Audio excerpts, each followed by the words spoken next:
Hello दोस्तों, कैसे हैं सब? मेरा नाम है हिमांशु और मैं स्वागत करता हूं आप सबका आपके अपने चैनल कॉमिक वर्ल्ड पर। तो चलिए दोस्तों, शुरू करते हैं राज कॉमिक्स में योद्धा सीरीज की कॉमिक नरभक्षी का दूसरा और अंतिम भाग।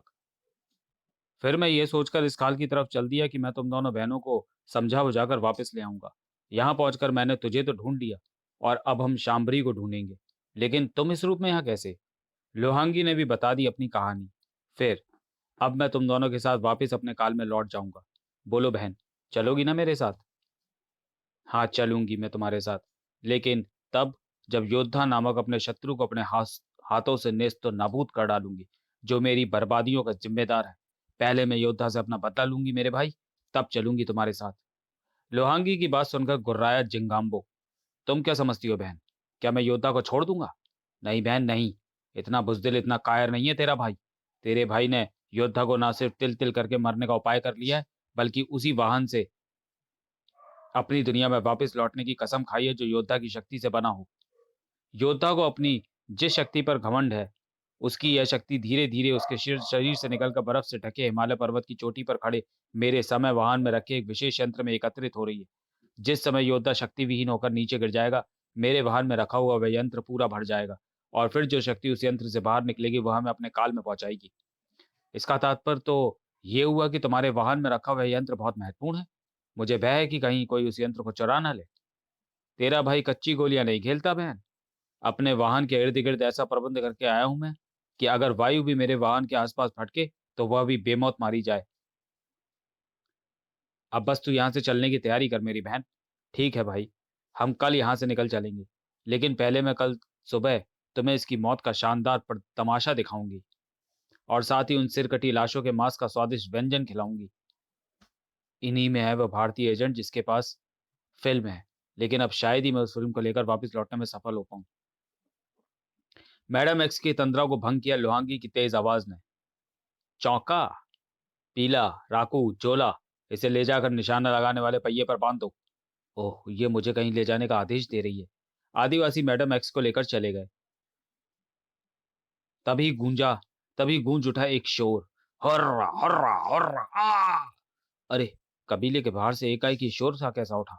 गड़बड़ थी, लेकिन कोई छोटी मोटी नहीं, बहुत बड़ी, क्योंकि योद्धा जो वहां पहुंचकर कबीले के रक्षकों से भिड़ गया था। ठक टंग। हमारा ढकमान खन मात्र अस्त्रों को रोकना ही नहीं, अपितु अस्त्र उगलना भी जानता है। साय साय। और जानता है अस्त्र बन जाना भी। ठहरो। बिजली की भांति चलते योद्धा के हाथों को उस आवाज ने जड़ कर दिया और उस समय तो योद्धा खुद भी जड़ होकर रह गया जब वह आवाज की दिशा में घूमा। लोहांगी? योद्धा? लोहांगी को देखकर जितना हैरान योद्धा था, उससे कहीं अधिक ज्यादा हैरान लोहांगी योद्धा को देखकर थी। अपनी हैरानी को योद्धा ने शब्दों के रूप में व्यक्त किया। हमने आपको अपनी आंखों से तोप के मुंह पे बंधे देखा था, लेकिन फिर भी आप जीती जागती हमारे समक्ष खड़ी हैं। आश्चर्यचकित तो मैं भी हूं कि मैं जिंदा कैसे बच गई। मेरे ख्याल से किसी ने मुझे जानबूझकर बचाया है। तोप के बारूद से तोप के बारूद में असर कुछ मिला, जरूर कुछ मिला हुआ होगा। इसका तात्पर्य हुआ कि जिस तरह आप जीवित है, उसी तरह जंजीबार और बल्लार भी जीवित होंगे, क्योंकि उन्हें भी तोप से बांधकर उड़ाया गया था। बिल्कुल ठीक सोचा तुमने योद्धा। हो सकता है वे दोनों भी कहीं जीवित हो, लेकिन इस समय तू उनके जीवन की नहीं बल्कि अपनी मृत्यु की चिंता कर, जो तुझे मेरे हाथों से मिलने वाली है। ताक! उफ! शक्ति से भरा हुआ ऐसा भीषण आक्रमण। आज मेरे शक्ति भरे वार तेरी मृत्यु का कारण बनेंगे योद्धा। साथ ही तेरी लाश को जलाकर राख करेगी मेरी ये तंत्र शक्ति। लगता है आपका मस्तिष्क बिगड़ गया है लोहांगी जी। इसे दुरुस्त करना होगा। लोहांगी को दुरुस्त करना तुम्हारे बस का काम नहीं है योद्धा। इसलिए ये बचपना छोड़ और अपना ढकमान मुझे दे दे।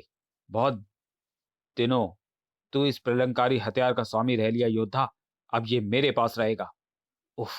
ये ढकमान को शक्ति के बल पर हमारे हाथ से छीनने का प्रयत्न कर रही है और अपने प्रयत्न में ये सफल भी हो जाएगी, क्योंकि एक तो लोहांगी में जबरदस्त शक्ति है, ऊपर से हमारी शक्ति फिर क्षीण होती जा रही है। योद्धा ढकमान को अपने हाथों से छिन जाने से ना रोक सका और ना ही रोक सका ढकमान का वह शक्तिशाली प्रहार होने से, जिसने उसे जमीन सुंघा दी। बुरी तरह हांफते योद्धा को दबोच लिया। तभी वहां पहुंचे जंगलियों ने। उन्हीं के साथ वहां जिंगाम्बो भी पहुंचा। देखा बहन, मेरे शक्तिहरण यंत्र के कारण योद्धा जैसा महाबली कैसा चूहा सा नजर आ रहा है। अब तुम इसे इसी के ढकमान गन से मौत दे डालो, ताकि इसके शरीर से संपूर्ण शक्ति निकलकर मेरे वाहन में रखे यंत्र में जा पहुंचे। ओह, तो ये है हमारा शक्ति चोर जिगाम्बो, हमारे काल का मनुष्य लोहांगी और शांबरी का भाई। क्रोध से फुफकारी वह नागिन यानी लोहांगी। योद्धा मरेगा जरूर भाई, जरूर मरेगा, लेकिन मैं इसे इतनी आसानी से मृत्यु नहीं देना चाहती। मैं तो इसे तड़पा तड़पा कर मारना चाहती हूँ, और मैं इसे जैसी मृत्यु देना चाहती हूँ वह इसे कल मिलेगी। कल उन शहरियों और मैडम एक्स के साथ साथ योद्धा के मांस के व्यंजन भी बनाए जाएंगे। योद्धा बुरी तरह चीखा, मैडम एक्स? वह यहाँ? ओह, तो तुम उस शहरी बिल्ली को भी जानते हो? अच्छा हुआ, कल सुबह तुम दोनों एक साथ ही मरोगे, और तुम दोनों की मृत्यु का आयोजन किया जाएगा क्रीड़ा स्थल में। अगले दिन सुबह कबीले के विशाल क्रीड़ा स्थल में। होंगा पुंगा होरा, चुंगा रोरा चीका। तुमने इनसे क्या कहा जो ये खुशी से उछल पड़े? मैंने इनसे कहा कि अभी बंदी बनाए गए बाहरी मनुष्य को तुम्हारे बीच से गुजारा जाएगा। तुम सबको अपने अपने हथियारों से उस पर वार करना है। अगर ये वार और ये वार तब तक करते रहना जब तक मैं तुम्हें रुकने का आदेश ना दे दूं। मेरे आदेश पर ये खुश इसलिए हैं कि इन्हें खून बहता देखकर बहुत आनंद आता है। रस्सियों में जकड़े योद्धा को खींचकर क्रीड़ा स्थल में ले जाया जाने लगा। उफ, योद्धा भी यहाँ? लेकिन योद्धा का इस कबीले से क्या संबंध? और ये यहाँ पहुंचा कैसे? और योद्धा इनके सामने इतना असहाय क्यों है? काश हम इन देवी को बचाने के लिए कुछ कर पाते। रस्सियों से जकड़े योद्धा को बीच मैदान में लाया गया तो उस पर हथियार फेंकने की मानो होड़ सी लग गई। असंख्य हथियारों के शरीर से टकराने की पीड़ा से टकरा ही उठा योद्धा। हा हा हा हा हा हा हा। चीख योद्धा चीख, क्योंकि तू जितना चीखेगा हमें उतना ही सुकून मिलेगा। हा हा हा हा हा। ताक!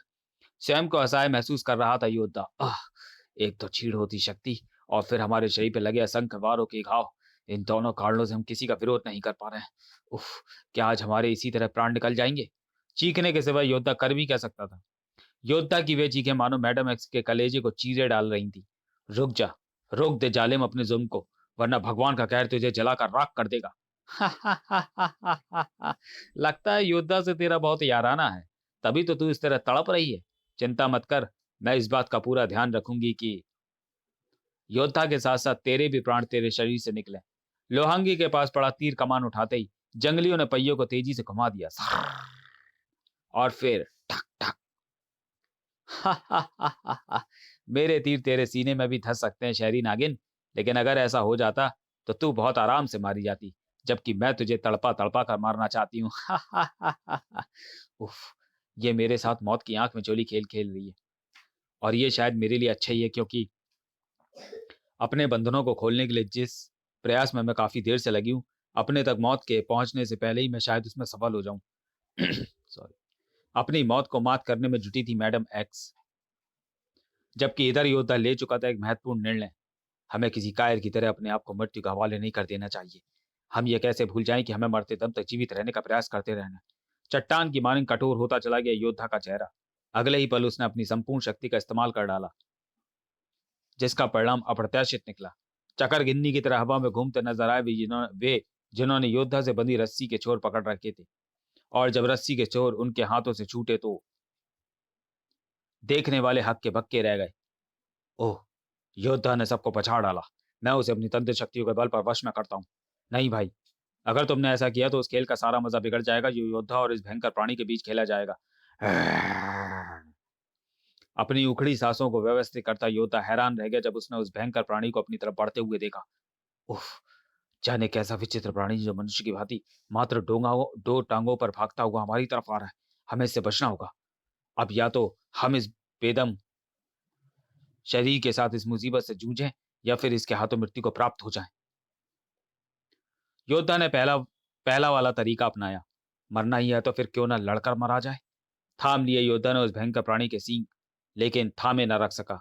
उस प्राणी के एक झटके ने उसे दूर उछाल दिया।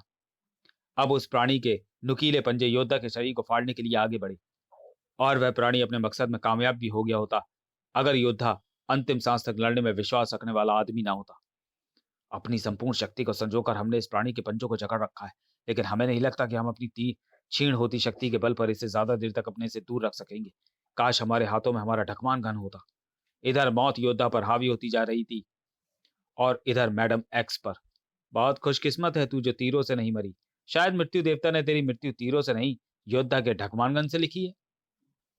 और लोहांगी ने संभाला ढकमानगन, और योद्धा के हाथ से निकला ढकमानगन का वार कभी नहीं चूकता। आज देखते हैं ये बात हमारे हाथ से सिद्ध होती है या नहीं। सा है। मौत बनकर सरसरा उठा ढकमानगन मैडम एक्स की तरफ। यह सच है लोहांगी की योद्धा के हाथ से छूटा ढकमानगन कभी नहीं चूकता। लेकिन तू योद्धा नहीं है लोहांगी, और ना ही मेरी मौत ढकमानगन से लिखी है। विश्व का सबसे अधिक आश्चर्यजनक आश्चर्य देखा लोहांगी की आंखों ने। काफी भारी है ये। मुझ जैसी 10 लड़कियां मिलकर भी इसे नहीं उठा सकती। लेकिन जिस गति से लोहांगी ने इसे मेरी तरफ उछाला है, मुझे इसे उठाने की जरूरत नहीं है। केवल इसकी दिशा परिवर्तित करनी है, जिससे यह योद्धा के पास ही गिरे, और साथ ही इस प्राणी पर वार करके योद्धा को ढकमानगन उठाने का मौका देना है। जब तक योद्धा ढकमानगन संभालता तब तक वह भयंकर प्राणी मैडम एक्स की तरफ पलट चुका था। लेकिन उस प्राणी की भीषण टक्कर से मैडम एक्स को योद्धा ने बचाया था। यह शत्रु अब इस धरा पर एक पल भी जीवित नहीं रह पाएगा। खचाक! 2 टुकड़ों में बढ़ चुका था वह भयंकर प्राणी, जिसे देखकर चीख पड़ी थी लोहांगी। ऊंगा गूंगा! शायद लोहांगी सभी आदिवासियों को योद्धा पर टूट पड़ने का आदेश दे रही है। अब योद्धा नहीं बचेगा इन सबके आक्रमण से। लेकिन अगले ही पल चकित रह गया जिगाम्बो। ये क्या हुआ लोहांगी? ये तुम्हारा आदेश नहीं मान रहे। तुम इनकी देवी हो। जिस भयंकर प्राणी को अभी योद्धा ने मारा है, इन सबका सोचना है कि सिर्फ मेरे सर्वशक्तिमान देवता ही मार सकता है। योद्धा इनके लिए देवता बन गया है भाई, देवता, जिसका दर्जा देवी से कहीं अधिक है। इसलिए ये अपने देवता पर आक्रमण नहीं कर सकते। इन अंधविश्वासियों के लिए योद्धा देवता होगा, मगर मेरे लिए मात्र एक तुच्छ मनुष्य है, जिसे मैं अपनी शक्तियों से बड़ी आसानी से खत्म कर सकता हूँ। जगाम्बो के दंड से लपलपा उठी घातक किरणें योद्धा तक नहीं पहुंच पाई। अरे, योद्धा के आसपास सुरक्षा घेरा कैसे बन गया? किसने बनाया उसे? मैंने मैंने बनाया है सुरक्षा घेरा, शक्ति चोर। मैं अपनी तप शक्ति बढ़ाकर तुमसे मुकाबला करने आ पहुंचा हूं। तपराज, मैं तेरे चीथड़ उड़ा दूंगा साधु। तपराज पर वार करने को आकर जिगाम्बो को लोहांगी ने रोका। इस पर वार करना बेकार है भाई। फिलहाल इस स्थिति को देखते हुए सबसे अच्छा उपाय है कि यहां से भाग लिया जाए। मैं तुम्हें छोड़ूंगा नहीं दुष्टों। तपराज उनके पीछे बढ़ता उससे पहले ही। योद्धा! ओह, योद्धा की सारी शक्ति क्षीण हो गई है। वह बेदम होकर गिर रहा है। ऐसे में उसको संभालना अत्यंत आवश्यक है। तपराज तुरंत योद्धा तक पहुंचा। मित्र, क्या हुआ मित्र? ह- हम शक्ति विहीन हो गए हैं मित्र। ये देखो, जिस ढकमान को हम खिलौने की भांति उठाए घूमते रहते थे, आज उसे थामते हुए हमारे हाथ बुरी तरह कांप रहे हैं। हम इसे नहीं संभाल पा रहे हैं। आह! योद्धा के कांपते हाथों से ढकमान गन यूं छूटकर गिर जाना इस बात का घोतक था कि पर्वत सा मजबूत और कई हाथियों के बल से बल वाला महारथी महाबली योद्धा साधारण इंसान बनकर रह गया है। उफ! जिगाम्बो योद्धा की समस्त शक्ति चुराने में सफल हो गया है। मैं जानती हूँ कि योद्धा की कोई ताकत फिर से लौट सकती है, लेकिन उसके लिए हमें भारत लौटना होगा, और इससे पहले कि हम भारत रवाना हों, मुझे अपना यह मिशन पूरा करना होगा जिसके लिए मैं भारत से इतनी दूर अफ्रीका के जंगलों में आई। एक पल बाद ही मैडम एक सिर कटी लटकी भारतीय जासूस की लाश के पास मौजूद थी। मुझे चाहिए वह सीक्रेट फिल्म जो मेरे अंदाज से इसके जूते की एड़ी में होनी चाहिए, क्योंकि जासूस लोग अक्सर ऐसी महत्वपूर्ण चीजों को छुपाने के लिए जूतों का ही इस्तेमाल करते हैं। ये रही। मैडम एक्स का मिशन पूरा हो चुका था। अब वह तपराज और योद्धा के साथ वापस भारत लौट पड़ी। समाप्त। तो चलिए दोस्तों, वीडियो को यहीं समाप्त करते हैं और मिलते हैं योद्धा सीरीज की अगली कॉमिक्स शक्तिमान में। तब तक के लिए धन्यवाद।